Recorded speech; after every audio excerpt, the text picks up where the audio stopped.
querido, aqui é a Zaiza e você está no quadro Pare, Ouça e Reflita do canal Azeite e Vinho. Continuando o tema verdade, hoje falaremos sobre o que nos impede de viver a verdade.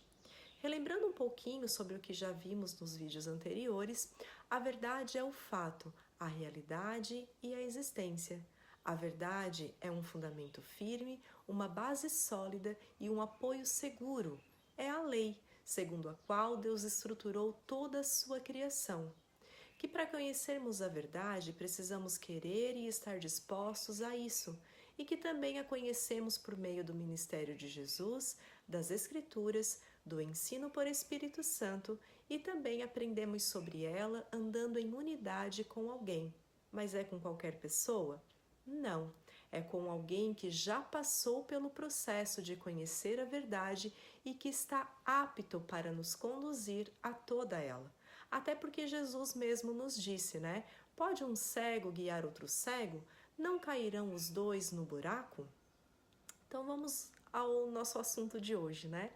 Uma outra forma de compreender a verdade é entender que ela é a palavra dita de Deus.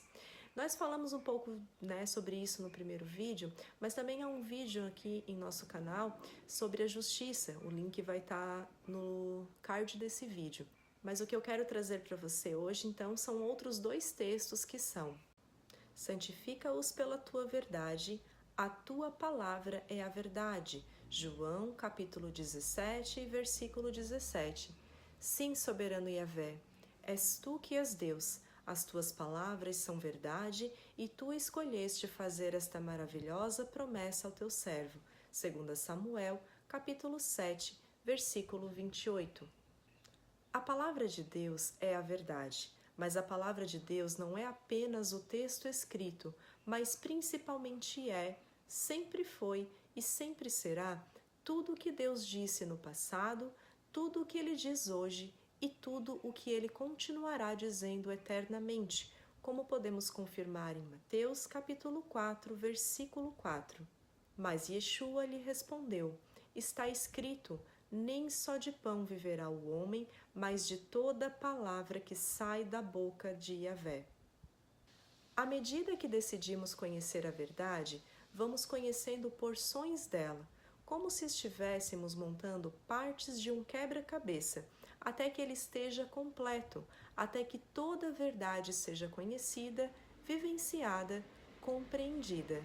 Este processo exige esforço, dedicação e foco, pois diferente do que ocorre na montagem de um quebra-cabeça comum, em nossa busca pelo completo conhecimento da verdade, o inimigo, Satanás, além de ficar dizendo que não dará certo, que é muita informação para conhecer, que é muito trabalhoso, que você nunca irá conseguir chegar até o final, também em alguns momentos embaralha o nosso entendimento, mesmo naquilo que a gente estava começando a compreender. Tenta roubar aquilo que após muito esforço você estava enfim conseguindo entender.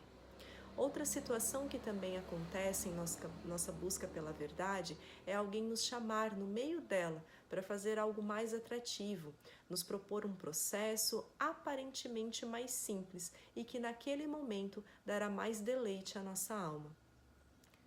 Quando essas coisas acontecem, é aí que muitos desistem ou permitem que tudo seja destruído e em outro momento precisam começar tudo de novo. Um exemplo bem básico é quando você se propõe a iniciar a leitura diária das Escrituras. Você começa então a sentir sono, achar trabalhoso demais, pensar em muitas outras coisas que poderia estar fazendo, lembrando da roupa que tem que estender, da comida que tem que fazer e acaba desistindo, né? Às vezes no primeiro dia, às vezes antes mesmo de começar e muitas vezes no meio do processo. Outro exemplo também é quando você entende que precisa de alguém para caminhar em discipulado, você já compreendeu isso, você encontra uma pessoa apta a te ensinar, mas não encontra um espaço sequer na sua agenda para se encontrar com ela, se ocupa com tudo o que não deve, se distrai com inúmeras outras atividades, até não sobrar nenhum tempinho.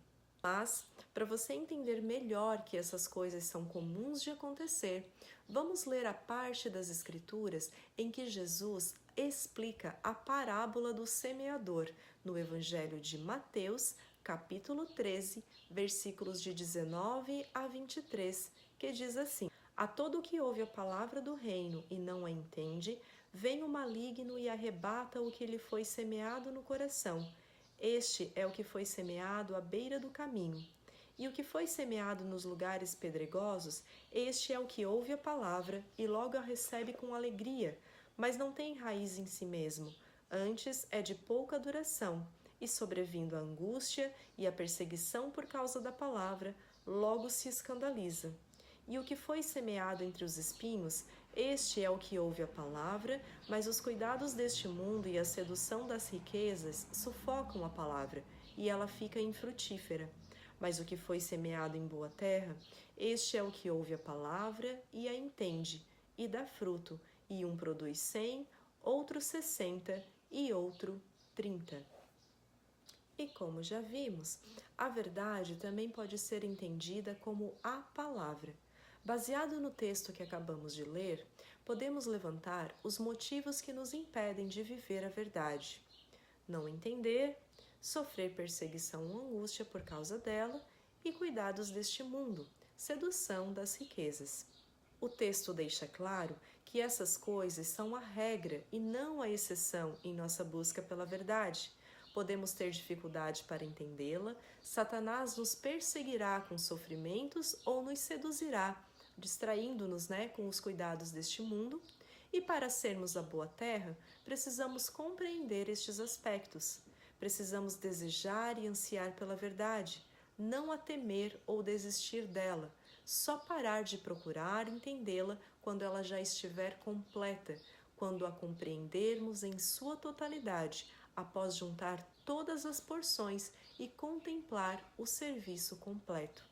E à medida que as peças vão se encaixando, permitir que o conhecimento dê frutos de libertação e mudança, dê frutos de vida e paz, e assim, fundamentados firmemente numa base sólida, não cederemos a perseguições e nem seremos seduzidos pelas riquezas e cuidados desse mundo, perseverando, preservando e vivendo a verdade de Deus para as nossas vidas. Por hoje é isso, fique em paz e até a próxima!